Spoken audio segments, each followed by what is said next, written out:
Bonjour, c'est Christian. Je suis présentement dans mon sous-sol, dans mon établi. Puis je répare généralement quand même beaucoup de vieilles électroniques. Puis je me suis dit que ça pourrait être bien d'enregistrer tout ça pour garder ça pour d'autres personnes qui veulent le faire, voir les erreurs que je fais, ce que je fais de correct, pas correct, et ainsi de suite. Servir un peu de guide. Puis aujourd'hui, dans le fond, je commence un peu simple, c'est-à-dire que j'ai réparé récemment un Apple Lisa. Puis, comme tous les claviers de Apple Lisa, les touches s'étaient séchées, défaites. Puis, au minimum pour avoir quelque chose de fonctionnel, je m'étais organisé avec du ruban double face. Puis, j'aimerais aujourd'hui le réparer de façon finale, conviviale, où est-ce que les touches seront pas dures à appuyer avec la mousse d'origine et ainsi de suite. Donc, je vais commencer dans le fond par ouvrir le dit clavier. Puis ça se fait facilement avec tournevis étoile.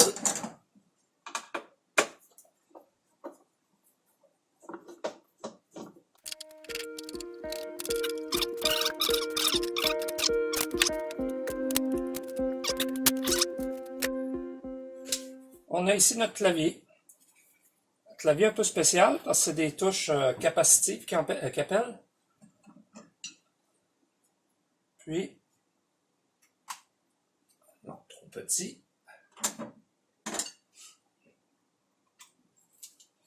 Ce qui rend ça un peu plus compliqué, c'est que c'est pas tout à fait des touches où est-ce qu'on fait un contact entre deux circuits, mais plutôt où est-ce qu'on fait une résistance. En fait, avoir voulu, j'aurais pu l'utiliser juste en appuyant sur les touches avec mes doigts. Puis, ça aurait fait ça aurait fermé le circuit. Un peu comme un téléphone cellulaire. Ou une tablette, là.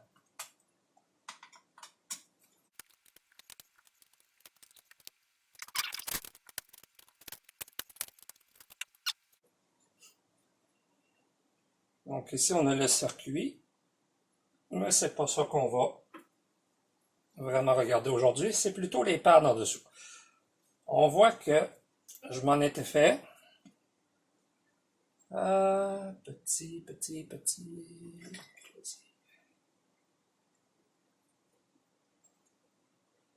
Puis,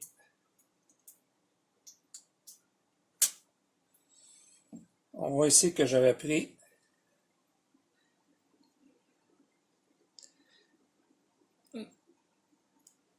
dans le fond, c'était une espèce de styromousse autocollant. Puis le problème, c'est pas assez spongieux. Il faut vraiment appuyer fort pour venir faire un bon contact. Puis en fouillant sur Internet, eBay et compagnie, on peut voir un kit de touches complet pour une centaine de dollars en fait, de petites choses comme ça. Mieux fait, bien sûr. Par contre, aujourd'hui, ce que je vais faire, on va essayer d'en refaire des maisons avec quelque chose de très difficile à avoir en été, en hiver. Étrangement, c'est là qu'on l'utilise le plus souvent. Du petit foam d'isolation.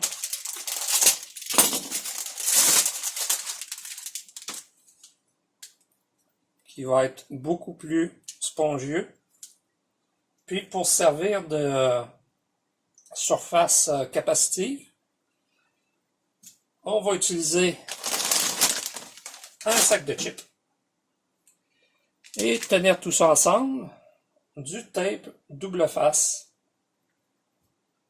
Puis bien sûr, on n'utilisera pas les chips, on n'utilisera pas le contenu, mais plutôt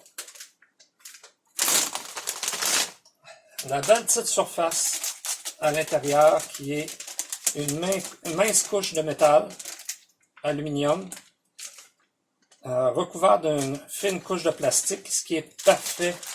C'est ce que j'avais utilisé ici pour faire la même chose.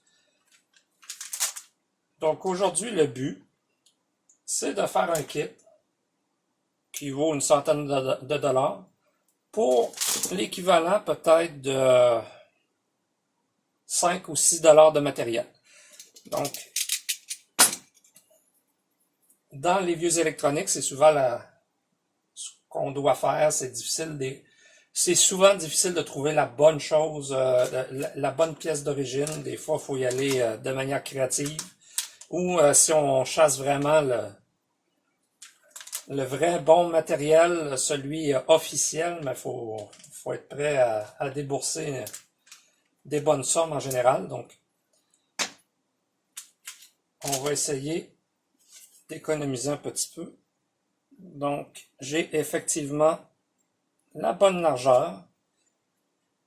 J'ai deux choix, soit que je le refais de façon carrée comme je les ai fait là, mais je vais essayer de les faire rondes en utilisant, petite chose que j'ai trouvé, c'est un cap de stylo.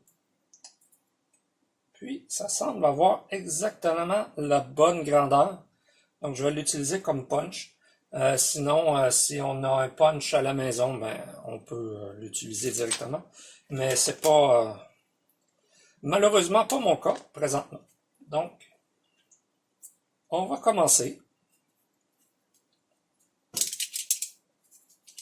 par faire un test.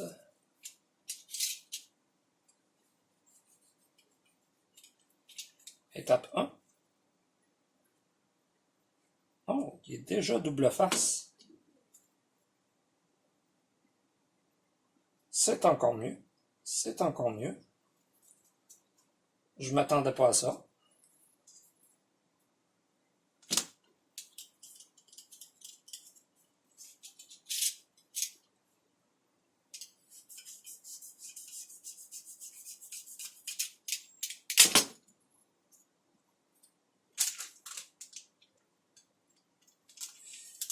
Il faut bien sûr coller dans le bon sens parce qu'on veut la surface aluminium vers les touches.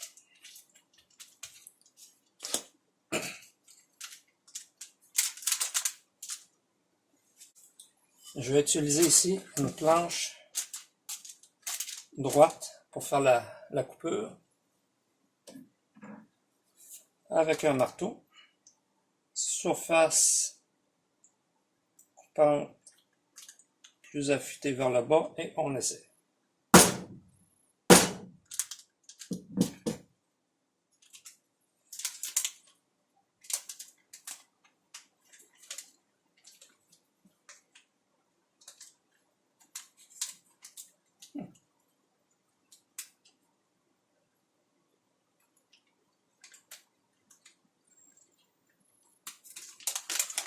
Enfin, je croyais que c'était autocollant, mais ça ne l'est pas sur le dessus.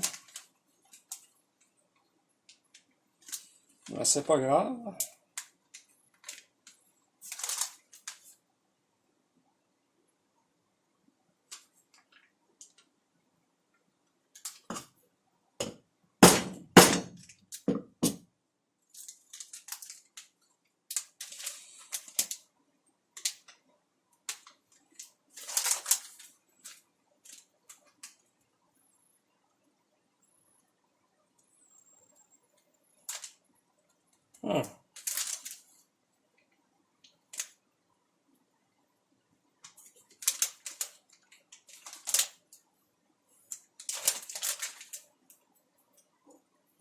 Il semblerait que ce soit pas assez coupant pour bien perforer.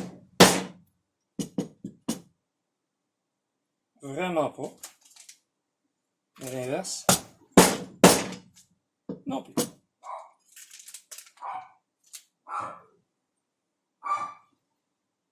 Idée numéro 1, pas bonne.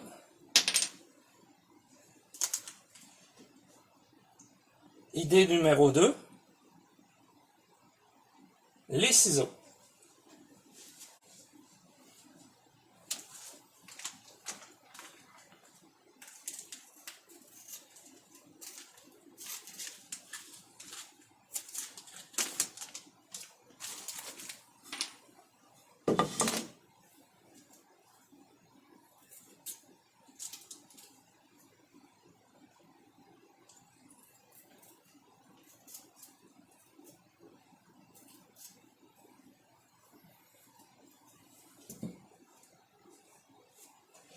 Donc, on va vérifier que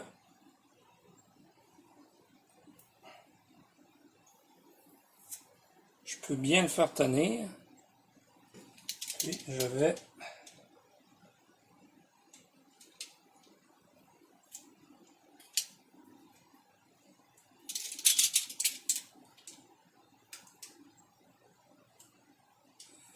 enlever l'existant.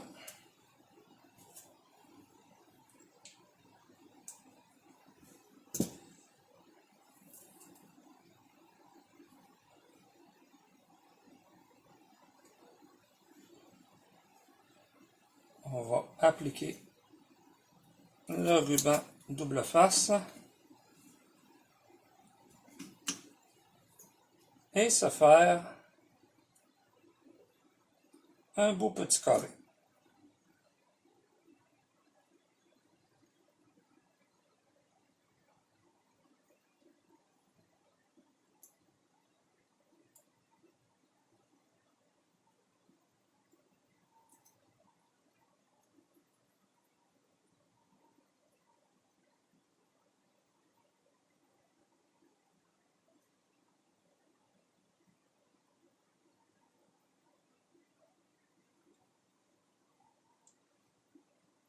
Donc, j'ai mon remplacement ici qu'on va essayer.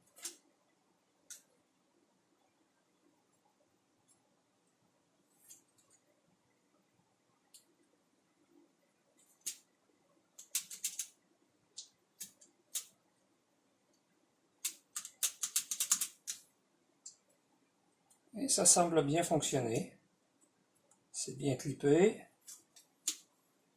Ça dépasse de la hauteur. Donc, ça va bien coller. Ça risque d'être beaucoup plus efficace que mes pads solides. Donc, c'est un de fait. Et il m'en reste dans le coin de 90. Donc, on va y aller un par un en défaisant en les détachant tranquillement.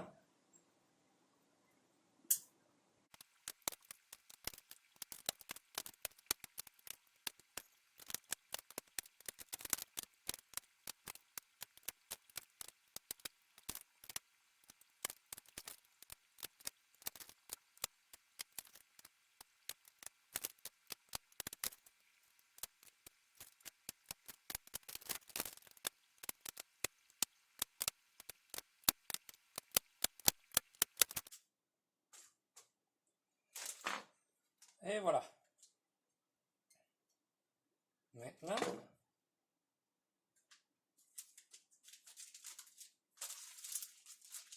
on va se faire des bandelettes.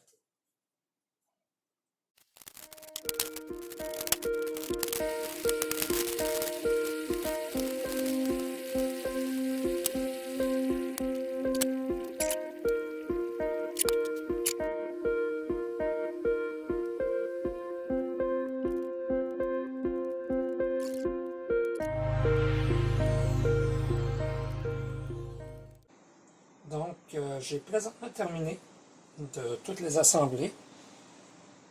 Quitte à avoir un parfait rond, mais j'ai quand même essayé d'arrondir les coins. Là, maintenant, tout ce qui me reste à faire, c'est de réassembler.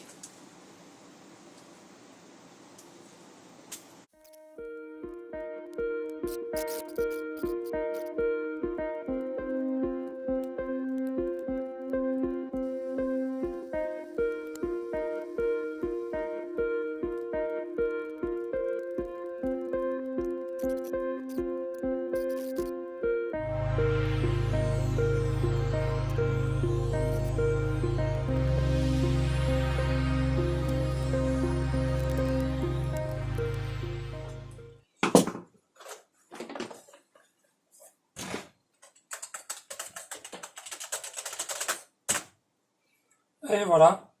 Donc, maintenant que tout est assemblé, on va aller tester ça sur le Apple Lisa. On se rejoint de mon ordinateur.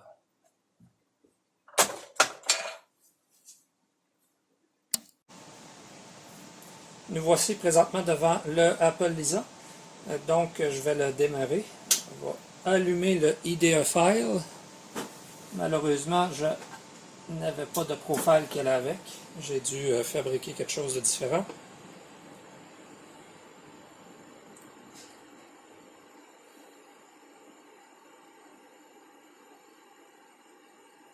On voit que quand même de l'âge parce que l'écran n'allume pas très très vite.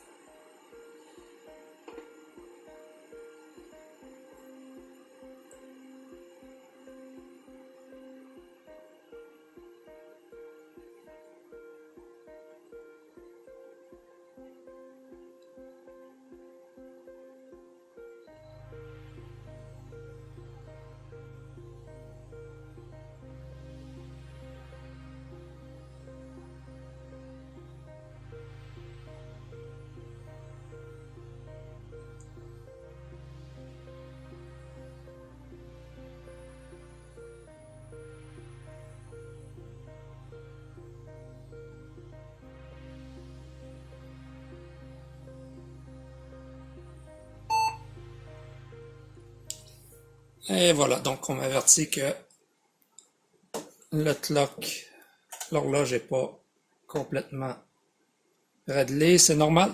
La batterie avait explosé, c'est un modèle, c'est un Lisa 2, 5, c'est-à-dire qu'il y avait 5, c'était le plus petit modèle qui existait. Ça venait, normalement, il fallait acheter le profile avec. C'est un modèle qui n'a pas été modifié en XL, dans le fond, pour avoir les Mac. L'apparence, en fait, du tube est restée la même. J'ai pas de contrôleur supplémentaire dessus.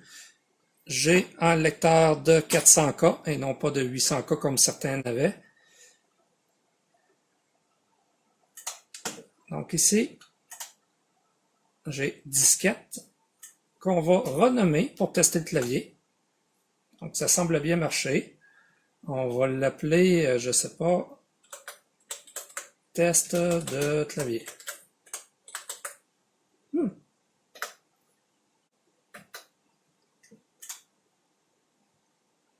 Donc, vite comme ça semble très bien fonctionner. C'est beaucoup plus doux. J'ai pas à frapper très fort sur les touches. C'est parfait comme ça. Puis, on va éjecter la disquette. On voit que malgré le fait que c'était une merveilleuse machine, c'était pas la machine la plus rapide. Donc, ça semble être un succès pour le remplacement des pattes de clavier. Sur ce, ben, j'espère que vous avez aimé. J'espère que ça va être utile à quelqu'un éventuellement. J'ai pas fait les pads les plus sexy du monde, c'était pas les parfaitement ronds etc. Mais ça fonctionne suffisamment bien pour moi de mon côté. Puis éventuellement, je vais avoir d'autres vidéos comme ceux-ci sur les réparations que je fais ici et là. J'ai quand même plusieurs ordinateurs fonctionnels. Sur certains, je vais repasser sur ce qui a été fait comme réparation. Donc sur ce, je vous dis à la prochaine.